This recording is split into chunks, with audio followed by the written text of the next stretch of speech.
Welcome to W math class. এখন আমরা class 10-এর West Bengal board of Madrasah education senior মাদ্রাসা, যেখানে অ্যাসাইনমেন্ট 1 এবং 2 আমরা আগে করেছি, এখানে আমরা অ্যাসাইনমেন্ট 3টা আলোচনা করব।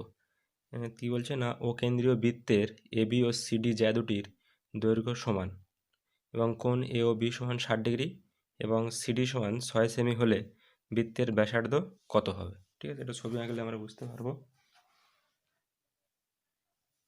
যে একটা আমাদের বৃত্ত থাকবে। সাপোজ এই বৃত্তের কেন্দ্রটা আমাদের ও, ঠিক আছে, দুটো জ্যা আছে, একটা আছে এ বি আর একটা আছে যেটা সিডি।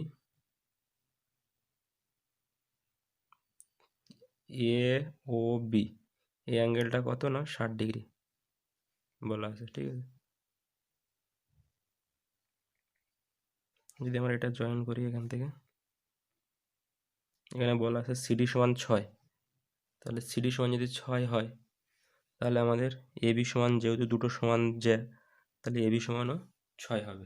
ঠিক আছে, আর আমরা জানি যে সমান দৈর্ঘ্যের জ্যা বৃত্তের কেন্দ্রে সমান কোণ উৎপন্ন করে, অর্থাৎ এইটা যদি 60 হয় তাহলে আমাদের এইটাও কত হবে না 60 হবে। ঠিক আছে, তাহলে আমরা দেখতে পাচ্ছি যে দুটো ত্রিভুজ আছে এখানে। ত্রিভুজ, উপরের ত্রিভুজটা হচ্ছে এ ও বি আর নিচের ত্রিভুজ হচ্ছে ত্রিভুজ সি ও ডি।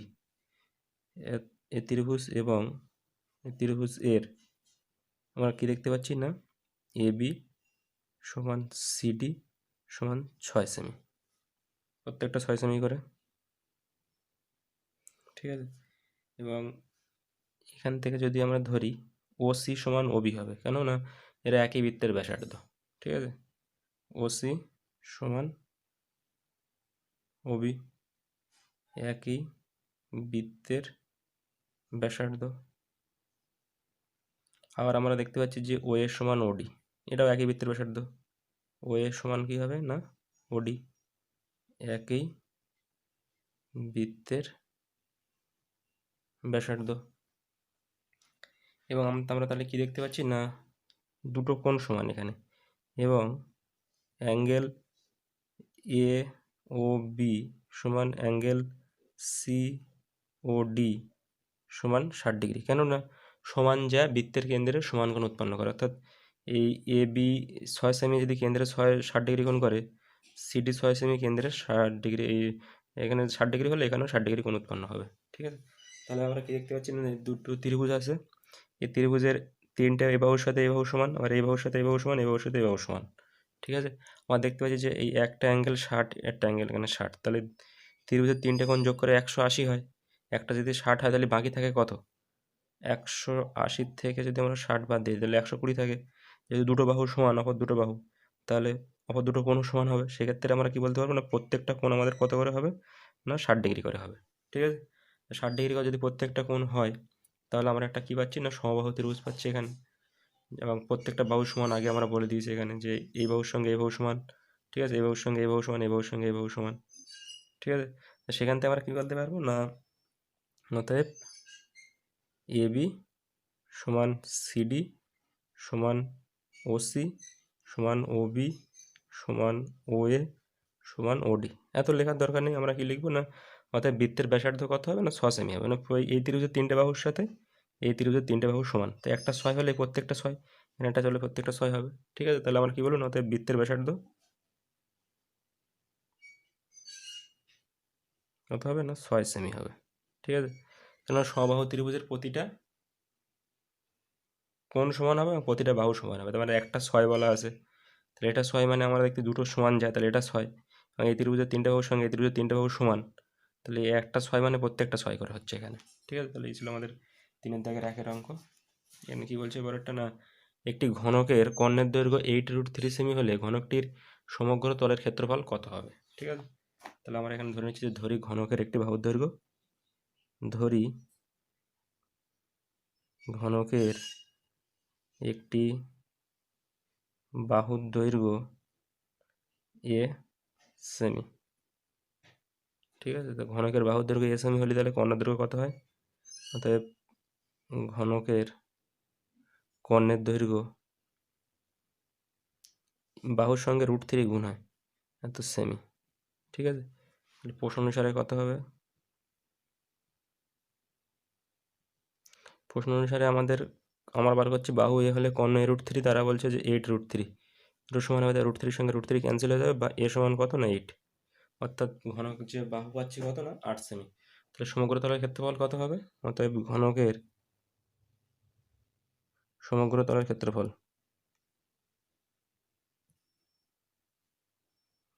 একটা তলের ক্ষেত্রফল কত হবে? a স্কোয়ার বর্গ সেমি, যেহেতু ঘনকের 6টা তল থাকে তাহলে 6 ইন্টু a স্কোয়ার বর্গ সেমি, এর মান আমাদের 8, 6 ইন্টু 8 স্কোয়ার বর্গ সেমি। তাহলে 8 8 64 হয়, 64-র সঙ্গে আমরা 6টা গুণ করে নেবো, 4 6 24 4, ঠিক আছে, হাতে থাকে 2, 6 36 38, ঠিক আছে। 8-এর স্কোয়ার করলাম, 8 গুণ 8 করলে 64 পাবো, তার সঙ্গে আমরা 6 গুণ হবে, 6টা তল যেহেতু একটা তলের হচ্ছে 64, 6টা তল কী হবে না 4 6 24-এর 4, হাতে 2, 6 36 38, তাহলে 384 বর্গ সেমি, ঠিক আছে। এরপরে আমাদের দুটো উপপাদ্য দেওয়া আছে, সেটা তোমরা বইতে পেয়ে যাবে, আমি একবার বই দেখে বলে দেবো।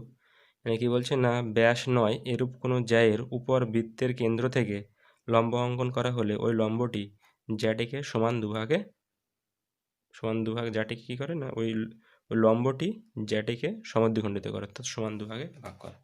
অর্থাৎ যদি আমাদের একটা এরকম বৃত্ত থাকে, ও কেন্দ্রীয় বৃত্ত, এটা আমাদের জ্যা একটা, সাপোজ এবি একটা জ্যা আছে, এখান থেকে যদি আমরা একটা লম্ব টানি, ঠিক আছে, লম্বটা কী হবে না, সাপোজ এখানে আমরা নাম দিচ্ছি একটা ডি নাম দিচ্ছি আমরা, ঠিক আছে। তাহলে কী হবে না, এই এডি সমান আমাকে দেখাতে হবে কি না বিডি, ঠিক আছে। আমরা কীভাবে দেখাবো, একটা অঙ্কন করে নেবো যে এটার সঙ্গে এটা যোগ করে দেবো, এটার সঙ্গে এটা যোগ করে দেবো, দুটো ত্রিভুজ পাবো, ঠিক আছে। তাহলে এই যেহেতু লম্বটা নিয়েছি, তাহলে এই কোণের সঙ্গে এই কোণ সমান, দুটো ত্রিভুজ পাবো, একটা হচ্ছে ও এ ডি, একটা পাবো ও বি ডি। তাহলে এই ত্রিভুজের সঙ্গে এই কোণের সঙ্গে এই কোণটা সমান, ঠিক আছে, 1 নম্বরে। 2 নম্বরে কী বলবো না, ও বি সমান ও এ, এটার সঙ্গে এটা সমান, কেননা একই বৃত্তের ব্যাসার্ধ, ঠিক আছে।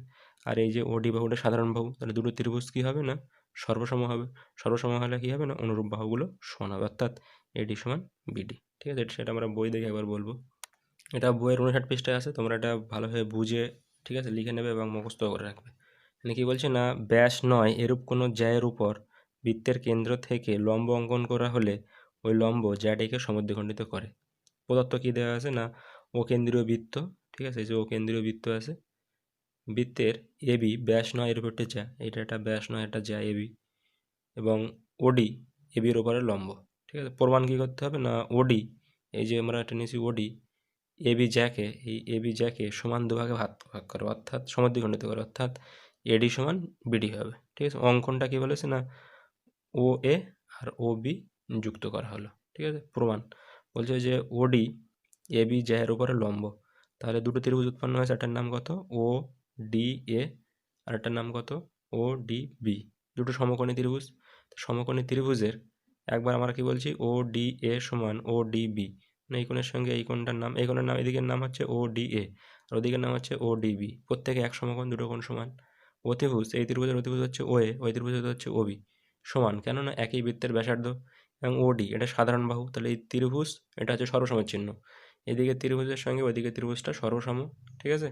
সেটা আমাদের কী হবে না, রাইট অ্যাঙ্গেল হাইপোটেনাস সাইড, ঠিক আছে, সেক্ষেত্রে আমাদের সর্বসম হচ্ছে, তো সেক্ষেত্রে আমরা কী বলবো না, এডি সমান বিডি, অনুরূপ বাহুগুলো সমান, ঠিক আছে। এটা তোমরা বই দেখে লিখে নেবে।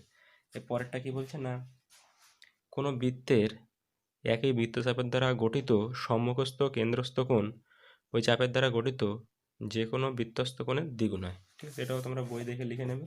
এখানে আমি একবার শর্টে একবার বলে দিই, এখানে যে একটা বৃত্ত থাকবে, ঠিক আছে, বৃত্তের কেন্দ্রটা সাপোজ ও, এবার একটা বৃত্তচাপ A P B, A P B, এই চাপের দ্বারা কেন্দ্রস্থ কোণ হচ্ছে আমাদের কত এ ও বি, আর এটা একই চাপ দ্বারা বৃত্তে একটা কোণ উৎপন্ন হয়েছে, তার পরিদুস্থ কোণ কিংবা বৃত্তস্থ কোণ, সেটা আমরা বলবো এসিবি, ঠিক আছে।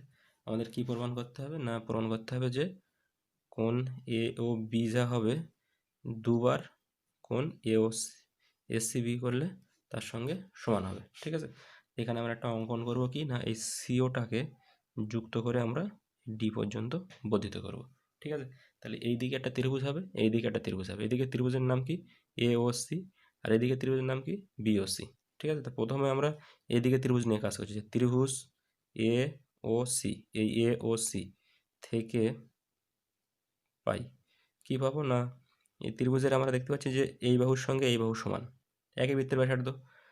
কি বলবো না, ও এ সমান ও সি। দুটো বাহু সমান হলে তাদের বিপরীত কোণগুলো সমান হবে। তাহলে এই বাহু বিপরীত কোণ কোনটা? ওইটা। এই কোণের নাম কি? ও সি এ। এ ও সমান হয়েছে, অর্থাৎ অ্যাঙ্গেল ও সি এ সমান কত? ও সি এ যা হবে, ও এ সি তাই হবে। অ্যাঙ্গেল ও এ সি তাই হবে। ঠিক আছে, তারপর আমরা কি বলতে পারবো না, যে ত্রিভুজ এ ও সি এর এই এ ও ডি হচ্ছে বহিস্থ কোণ। ঠিক আছে, কোণ এ ও ডি বহিস্থ কোণ। তো বহিস্থ কি না কোণ হয়, কি হবে না, অন্তস্থ দুটো কোণের যোগফলের সমান হয়। তো অন্তস্থ কোণ এখানে কি কি আছে না, এই কোণ আর এই কোণ। তাহলে কি হবে না, এটা সমান কি হবে, কোণ ও সি এ প্লাস কোণ ও A C, O A C. ঠিক আছে, সমান সমান এখানে আমরা বলে দিছি যে এই কোণের সঙ্গে এই কোণ সমান, ও সি এ যা হবে, ও এ সি তাই হবে। তো আমাদের এই কোণটা দরকার, তো আমরা এটাকে লিখব কোণ ও সি এ প্লাস এটা মানে আমরা লিখব ও সি এ। ঠিক আছে, তাহলে দুটো ও সি এ হয়ে গেল, মানে 2 ইন্টু কোণ ও সি এ। এটা আমাদের 1 নম্বর সমীকরণ। একইভাবে আমাদের এই দিকে যে ত্রিভুজ আছে, যে বি ও সি, ঠিক আছে, যে ত্রিভুজ বি ও সি এর আমরা কি বলবো না, দুটো বাহু সমান, যে ও বি সমান ও সি, একই বৃত্তের ব্যাসার্ধ। এখান থেকে এটা যা হবে, এখান থেকে এটা তা হবে। তাহলে কি বলবো না, ও বি সমান ও সি। ঠিক আছে, তাহলে দুটো বাহু সমান হলে দুটো কোণ সমান হবে। দুটো কোণ সমান কোনটা? এই কোণটা আর এই কোণটা সমান হবে। তাহলে এই কোণটার নাম হচ্ছে ও বি সি, আর ওই কোণটার নাম বলবো ও সি বি। এই দুটো সমান, অর্থাৎ কি বলবো না, অ্যাঙ্গেল ও বি সি সমান, ফের আবার ও দিয়ে শুরু করবো, ও সি বি, ও সি বি। ঠিক আছে, তাহলে আবার কি বলবো না, ত্রিভুজ বি ও সি এর বহিস্থ কোণ কোনটা? এখানে হচ্ছে বি ও ডি। ঠিক আছে, তাহলে বি ও ডি সমান কত না, এই অন্তস্থ কোণের যোগফলের সমান হয়। ঠিক আছে, এটা আমরা জানি যে একটা ত্রিভুজ যদি হয়, এই বাহুটা বাড়িয়ে দিই, ঠিক আছে, তাহলে এই কোণটা কি হয় না, এই কোণ আর এই কোণের যোগফলের সমান। সেইভাবে করছি, এটা আমাদের এটা এটা এটা কি হবে, এই বিওডি মানে এই অ্যাঙ্গেল আর এই অ্যাঙ্গেলের যোগফলের সমান হবে। এটা মানে কি হবে না, ও বি সি প্লাস কোণ ও সি বি। এবার এই কোণের সঙ্গে এই কোণ সমান, তো আমরা ও বি সি মানে ও সি বি লিখে দেবো। তাহলে এখানে লিখবো যে ও বি সি মানে ও সি বি, আর এখানে একবার ও সি বি ছিল। ঠিক আছে, তাহলে এখানে হবে 2 ইন্টু অ্যাঙ্গেল ও সি বি। ঠিক আছে, এটা আমরা 2 নম্বর দাগ দেবো। এটা আমাদের 1 নম্বর সমীকরণ, এটা 2 নম্বর সমীকরণ। এটা এবার 1 নম্বর আর 2 নম্বর সমীকরণ যদি আমরা যোগ করি, তাহলে সমানের আগে আমরা কী পাচ্ছি, এওডি প্লাস বিওডি। তাহলে angle AOD plus angle BOD সমান, এদিকে কী পাচ্ছি না, 2 ইন্টু ও সি এ এইটা। ঠিক আছে, আর 2 নম্বর কী পাচ্ছি, 2 ইন্টু অ্যাঙ্গেল ও সি বি। এই 2টা যদি আমরা কমন নিই, তাহলে কি হবে না, এখানে একটা ফার্স্ট ব্র্যাকেট দিলে ও সি এ প্লাস ও সি বি। ঠিক আছে, তাহলে 2টা থাকলো। এবার এখানে দেখো ও সি এ, ও ও সি এ মানে এই ছোটো অ্যাঙ্গেলটা, আর একটা আছে কি ও সি বি, ও সি বি মানে এই অ্যাঙ্গেলটা। এই দুটো অ্যাঙ্গেল যোগ করে আমরা কি পাচ্ছি, পুরোটা পাচ্ছি যে এ সি বি। ঠিক আছে, তো এটা আমরা লিখে দিচ্ছি এ সি বি, আর এটা এও বি প্লাস বিওডি মানে এওডি এটা। ঠিক আছে, তাহলে এখান থেকে এটা এওডি আর এখান থেকে এটা বিওডি যোগ করলে কি পাবো, এ ও বি পুরোটা। ঠিক আছে, তাহলে বা এ ও বি সমান অ্যাঙ্গেল এ ও বি সমান কত না, 2 ইন্টু এসিবি। ঠিক আছে, এটা আমরা একটু বই দেখে বলি। এখানে তোমাদের বইতে 34-এর যে উপপাদ্যটা আছে 123 পৃষ্ঠায়। ঠিক আছে, এটা তোমরা বই দেখে লিখে নেবে। কি বলছে না, কোনো বৃত্তের একটি বৃত্তচাপের দ্বারা গঠিত সম্মুখস্থ কেন্দ্রস্থ কোণ ওই বৃত্তচাপের দ্বারা গঠিত যে কোনো বৃত্তস্থ কোণের দ্বিগুণ হবে। ঠিক আছে, এখানে প্রদত্ত কি বলছে না, ও কেন্দ্রীয়, আমরা এই প্রথম ছবিটা 1 নম্বর ছবিটা আঁকবো, এই ছবিগুলো আমরা আঁকবো না, একটা ছবি আঁকবো। ও কেন্দ্রীয় বৃত্তের এপিবি চাপের দ্বারা গঠিত কেন্দ্রস্থ কোণ হচ্ছে অ্যাঙ্গেল এ ও বি, এবং এটা বৃত্তস্থ কোণ কত আছে না, এসিবি, বৃত্তে যে উৎপন্ন হয়েছে এ সি বি। প্রমাণ করতে হবে যে কি না, এ ও বি সমান অ্যাঙ্গেল এ ও বি সমান 2 ইন্টু এসিবি। এখান থেকে এটা যে আছে এটা আমরা বলবো না। ঠিক আছে, অঙ্কনটা আমরা কি না, সিও যোগ করে ডি পর্যন্ত বর্ধিত করব। ঠিক আছে, তারপর প্রমাণ কি, প্রতি ক্ষেত্রেই দুটো ত্রিভুজ উৎপন্ন হয়েছে, তার জন্য প্রতি ক্ষেত্রে বলছে যে এ ও সি, এই ত্রিভুজের ক্ষেত্রে আমরা দেখেছি যে দুটো বাহু সমান হয়, যে এ ও সমান ও সি। একই বৃত্তের ব্যাসার্ধ, দুটো বাহু সমান হলে অনুরূপ কোণগুলো সমান হবে, বিপরীত কোণগুলো সমান হবে। তাহলে এখানে ও সি এ সমান ও সি বি, ঠিক আছে। আবার প্রতি ক্ষেত্রে ত্রিভুজ এ ও সি এর সিও বাহুকে ডি পর্যন্ত বর্ধিত করা হয়েছে। সেক্ষেত্রে আমরা বহিস্থ কোণ পেয়েছিলাম এ ও ডি, তাহলে এ ও ডি মানে ওই দুটো অ্যাঙ্গেলের যোগ হবে, এই দুটো অ্যাঙ্গেলের যোগ হবে, ঠিক আছে। তারপর আমরা দেখবো যে ও সি, এই ও এ সমান ও এ সি সমান ও সি এ, এখানে বসিয়ে দেবো একেবারে, এটা লিখে দিচ্ছে 2 ইন্টু ও সি এ। এবার একইভাবে এটা আমাদের 1 নম্বর সমীকরণ পেয়ে গেছি। এবার এদিকে যে ত্রিভুজ ছিল বি ও সি, এর ওবি সমান ও সি, ঠিক আছে। তো দুটো কোণ সমান হবে, একবার হচ্ছে ও বি সি সমান ও সি বি, ঠিক আছে। সেখান থেকে আমরা কি বলবো না, যেখানে বহিস্থ কোণ আছে কোনটা বিওডি, তাহলে বিওডি মানে কি হবে না, ওই দুটো কোণের যোগফল ওসিবি প্লাস ওবিসি। আর এই দুটো কোণ সমান যেহেতু, তাহলে এইটা আর এটা সমান যেহেতু, তাহলে এটা আমরা 2 ইন্টু এসিবি লিখে দেবো, যেহেতু এই বলে দিয়েছে যে এই কোণ সমান এই কোণ, ঠিক আছে। তাহলে 1 আর 2 নম্বর সমীকরণ যোগ করে আমরা এইদিকে সমানের আগে এইটার সঙ্গে এটা সমানের আগে যোগ করেছি, আর সমানের পরে এইটা আর এটা সমানের পরে যোগ করেছি। তাহলে এই দুটো অ্যাঙ্গেল যোগ করে কি পাবো না, একবার এওডি একবার বিওডি, যোগ করে পুরোটা এ ও বি পাচ্ছি এখানে, ঠিক আছে। আর এদিকে কি পাচ্ছি না, টুটা কমন নিয়ে একবার হচ্ছে ও সি এ এদিকেরটা, একবার ও সি বি এদিকেরটা, পুরো যোগ করে আমরা কি পাচ্ছি এ সি বি পাচ্ছি, ঠিক আছে। আমরা এই 3 নম্বর পর্যন্তই লিখবো, আর এদিকে আমার লেখার দরকার নেই। তাহলে প্রথম ছবিটা আঁকবো, এখান থেকে শুরু করবো, এইটুকু বাদ দিয়ে দেবো আমরা, ঠিক আছে। তাহলে অঙ্কন থেকে শুরু করে প্রমাণ থেকে আমরা এই 3 নম্বর পর্যন্ত লিখবো, ঠিক আছে। তাহলে এটা আমাদের হয়ে গেল। এবার একটা অঙ্ক বাকি আছে আমাদের এখানে, যেটা লম্বিতাকার চোঙের উচ্চতা এবং ভূমির ব্যাসার্ধের অনুপাতটা দেওয়া আছে কত, 3:1। তাহলে বলছে চোঙটির আয়তন 1029 পাই হলে চোঙটির সমগ্র তলের ক্ষেত্রফল কত হবে, ঠিক আছে। লম্বিতাকার চোঙ দেখতে কীরকম হয় আমরা জানি, যেটা কলের পাইপ যেরকম হয় সেরকম দেখতে হয়, ঠিক আছে। তাই এর কি বলে দিচ্ছে যে আমার ব্যাসার্ধ মানে এখান থেকে এইটা ব্যাসার্ধ হয়, আর উচ্চতা মানে এইটা আমাদের উচ্চতা হয়, ঠিক আছে। তো এখানে কী বলেছে না, লম্বিতাকার চোঙের উচ্চতা আর ভূমির ব্যাসার্ধের দৈর্ঘ্যের অনুপাত কত, 3:1। মানে উচ্চতা যদি 3 হয় তাহলে ব্যাসার্ধ হবে 1, উচ্চতা 6 যদি হয় তাহলে এটা হবে 2, এটা যদি 30 হয় তাহলে এটা হবে 10, মানে এখানে যা গুণ করবে এখান থেকে। তো এখানে আমরা কি ধরে নিচ্ছি না, ধরি লম্ববৃত্তাকার চোঙের প্রথমে কি আছে না, উচ্চতা 3-র সঙ্গে এটা কিছু গুণ করে লিখছি, ঠিক আছে। তো আমরা এখানে 3x লিখছি, 3x সেমি, যেহেতু ঘন সেমি দেওয়া আছে। এবং তাহলে সেক্ষেত্রে ব্যাসার্ধ কত হবে, 3:1, তাহলে এর সঙ্গে 3-র সঙ্গে এক্স গুণ হয়েছে, 1-এর সঙ্গে এক্স গুণ করলে এক্স সেমি, ঠিক আছে। তো ব্যাসার্ধটা এক্স পাচ্ছি, উচ্চতাটা পাচ্ছি আমরা 3x, ঠিক আছে। তাহলে আমরা আয়তন বার করতে পারবো। তো চোঙটির আয়তন কত হবে, অতএব চোঙটির আয়তন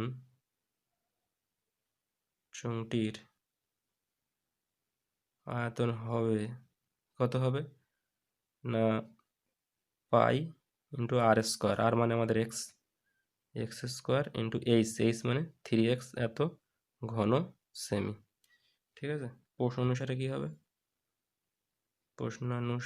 আমরা যে pi into x square into 3x, এইটার সঙ্গে আমাদের এই 1029 পাই এটার সঙ্গে সমান হবে, ঠিক আছে।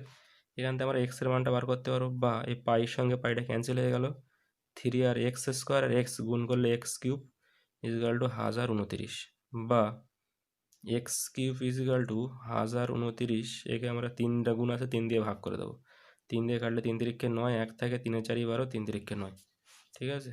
বা এক্স কিউব ইজিক্যাল টু এই 343, এটাকে যদি আমরা 7 দিয়ে ভাগ করি তাহলে এখানে কি হয় না, 4 7 28, 6 থাকে, ঠিক আছে, 3 লাগলে 7 9, যেটা আমরা কি করছি না 343, এটাকে আমরা 7 দিয়ে উৎপাদক করছি, তাহলে কত হবে 4 7 28, 6 থাকে, 7 9 63, আর একটা যদি 7 খায় তাহলে 7 7 49, মানে 343কে আমরা ভাঙলে 7 3টে 7 পাবো। তো এটাকে আমরা 7-এর কিউব লিখতে পারি। তো এক্সের কিউব যা করলে হচ্ছে 3-এর কিউব তাই করলে, সেখান থেকে আমরা কী বলতে পারবো না, উভয় থেকে যদি ঘনমূল করে দিই তাহলে x সমান 7 পেয়ে যাবো, ঠিক আছে। তাহলে লম্ববৃত্তাকার চোঙের উচ্চতা কত হবে, অতএব লম্ববৃত্তাকার চোঙের উচ্চতা 3x, মানে 3-র সঙ্গে x মানে 7 গুণ হয়ে যাবে, 3 গুণ 7 সেমি, বা 3 সাথে 21 সেমি, ঠিক আছে। আর লম্ববৃত্তাকার চোঙের ব্যাসার্ধ কত হবে, ব্যাসার্ধ হবে কত আমাদের না এক্স সেমি। তো এক্স মানে কত না 7 সেমি। এবার আমাদের কি বার করতে বলেছে না আমাদের বলেছে যে চোঙটির সমগ্র তলের ক্ষেত্রফল, ঠিক আছে। অতএব চোঙটির সমগ্র তলের ক্ষেত্রফল আমরা কি জানি না, চোঙের সমগ্র তলের ক্ষেত্রফল কি হয়, পার্শ্বতলের ক্ষেত্রফল কত হয় 2πr/h, ঠিক আছে। তার সঙ্গে পার্শ্বতল মানে দুই দিকে দুটো বৃত্ত থাকে, এই দিকে একটা বৃত্ত থাকে, এই দিকে একটা বৃত্ত থাকে, ঠিক আছে। তাহলে এটা কি হয় না 2πr², আর মানে যেখানে ব্যাসার্ধ এবং এইচ মানে উচ্চতা, ঠিক আছে। তাহলে এখান থেকে যদি আমরা 2π কমন নিই, একেবারে আমরা সূত্রটা লিখতে পারি 2πr যদি আমরা কমন নিই, 2πr কমন নিলে আমাদের কি থাকে না এখানে থাকে এইচ আর এখানে দুটো আর ছিল, তাহলে একটা আর। তোমরা একেবারে এটা লিখবে যে চোঙের সমতলের ক্ষেত্রফল 2πr/h ইন্টু এইচ প্লাস আর, ঠিক আছে। ক্ষেত্রফল এত, সমতলের ক্ষেত্রফল এত এত, এটা হয় বর্গ সেমি হবে, ঠিক আছে, বর্গ সেমি। তাহলে এটা আমার মানগুলো বসিয়ে দেবো, সমস্ত মানগুলো 2π মানে 22/7, আর মানে ব্যাসার্ধ, ব্যাসার্ধ আমরা পেয়েছি কত না 7, ঠিক আছে, ইন্টু এইচ প্লাস আর, এইচ মানে আমরা পেয়েছি 21 উচ্চতা যেটা, আর মানে কত না 7 এত বর্গ সেমি, ঠিক আছে। তাহলে আমরা কি মনে রাখবো না লম্বিতকার চোঙের সমগ্র তলের ক্ষেত্রফল কত 2πr/h প্লাস πr², সেখান থেকে 2πr কমন নিলে এইচ প্লাস আর, 2 মানে 2, π মানে 22/7 আমরা বসাচ্ছি এখানে, আর মানে ব্যাসার্ধ 7, এইচ মানে 21 বার করেছি, আর মানে 7, তো 7-এর সঙ্গে 7টা ক্যান্সেল হয়ে গেল, ঠিক আছে। 22 দুগুণে কত হয় 44, এটা গুণে হবে 21 প্লাস 7, 21-এর সাথে যোগ করলে কত হয় 28 এত বর্গ সেমি। এটা তোমরা গুণ করে উত্তরটা এখানে লিখে দেবে, ঠিক আছে। তাহলে 28-এর সঙ্গে 44 দু লাইনের গুণ করলে 4 8 32-এর 2, 4 দুগুণে 8 11, ঠিক আছে। আবার একই গুণ 4 8 32-এর 2, 4 দুগুণে 8 11, 2 3 2 2, ঠিক আছে।